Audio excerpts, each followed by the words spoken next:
6장 열등감이라는 불꽃이 부의 지도를 바꾼다. 천안주공아파트 17평 현관문을 열고 들어설 때마다 나는 세상을 다 가진 기분이었다. 그것은 단순히 비바람을 피하는 지붕이 아니라 말단 직원으로 시작해 피땀 흘려 일궈낸 내 인생 첫 번째 훈장이었다. 이 정도면 성공했지라는 안일한 자부심에 취해 있던 어느 날 고등학교 동창이 같은 단지에 살고 있다는 소식을 들었다. 반가운 마음에 가벼운 발걸음으로 그의 집 초인종을 눌렀다.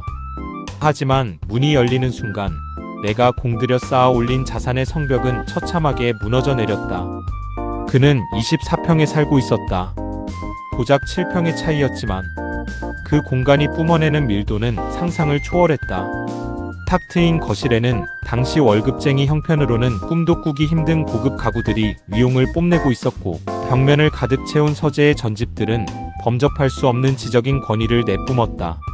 신혼 가구 몇 점으로 겨우 구색만 맞춘 나의 17평과는 공기 자체가 본질적으로 달랐다.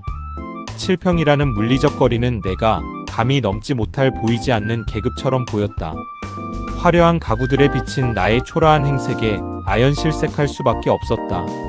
그것은 단순한 평수의 차이가 아니라 내가 믿어온 삶의 방식이 뿌리째 부정당하는 거대한 해일과도 같았다.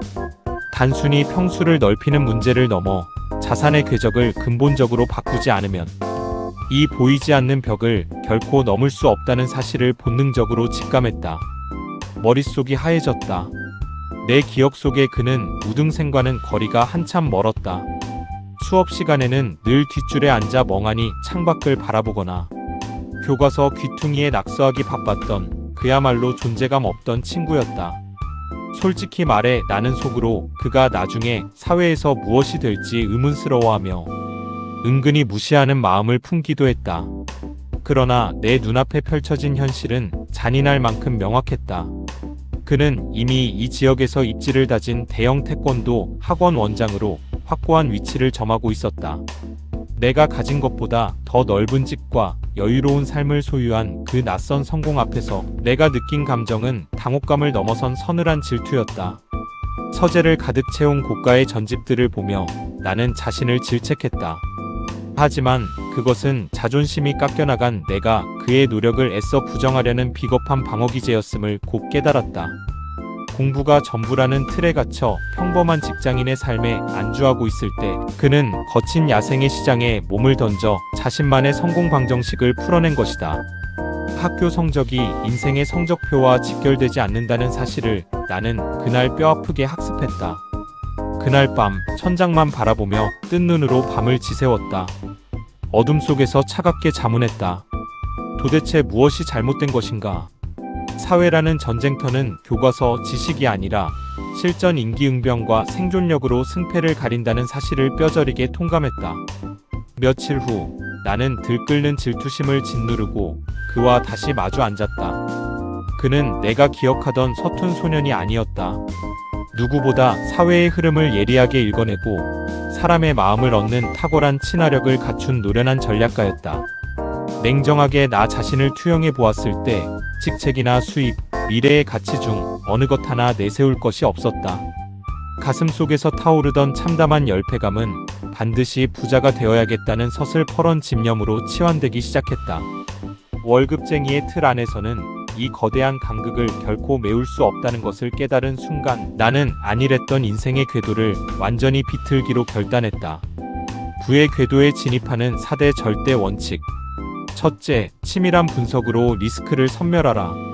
부동산을 제대로 알려면 단순히 눈에 보이는 건물과 땅이 아니라 그 이면에 숨겨진 권리와 법적 실체를 꿰뚫어 보아야 한다.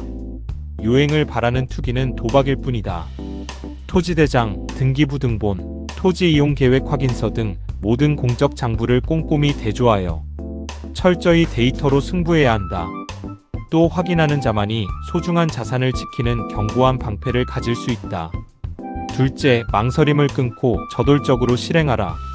완벽한 기회를 기다리며 계산만 하는 100명보다 서툴더라도 현장으로 뛰어드는 한 명이 시장의 파이를 선점할 가능성이 높다. 부는 준비된 자가 아니라 두려움을 뚫고 먼저 움직이는 자의 손을 들어준다. 셋째, 근로소득을 씨앗 삼아 부동산이라는 비옥한 토양을 일궈라. 본업에 충실하여 종잣돈을 만들되 부동산이라는 토양은 끊임없이 변하는 생물임을 잊지 말아야 한다. 규제와 환경의 변화에 휘둘리지 않도록 지독한 학습과 현장 확인으로 자신만의 단단한 지지 기반을 구축해야 한다. 가장 중요한 네 번째, 매일 5분 부의 미래를 시각화하여 엔진을 돌려라. 시장의 흐름을 읽는 예리함과 구체적으로 꿈꾸는 힘은 당신을 목표 지점까지 밀어 올리는 강력한 동력이다.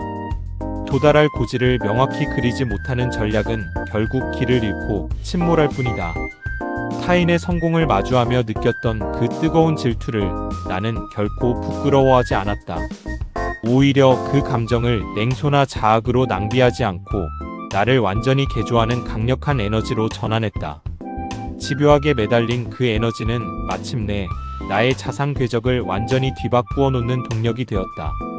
부동산이 단순한 거주지를 넘어 부를 창출하는 살아있는 자산이라는 사실을 깨달은 순간 무너졌던 자존감은 다시 일어설 동력을 얻었다.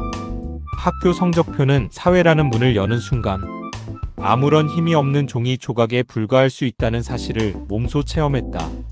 세상은 나에게 과거의 점수가 아니라 지금 당장 얼마나 저돌적으로 움직이는지 그리고 미래를 위해 무엇을 끊임없이 학습하는지를 물었다. 과거 17평 아파트에서 느꼈던 그 처절한 굴욕은 나를 더 큰 세계로 밀어 올린 가장 강력한 디딤돌이었다. 매일 5분씩 미래를 그리며 지식을 쌓아온 시간은 결코 나를 배신하지 않았다. 나는 내 안의 열등감을 성장의 연료로 삼아 부의 지도를 다시 그렸으며 마침내 내가 갈망하던 경제적 자유의 고지에 발을 내딛기 시작했다.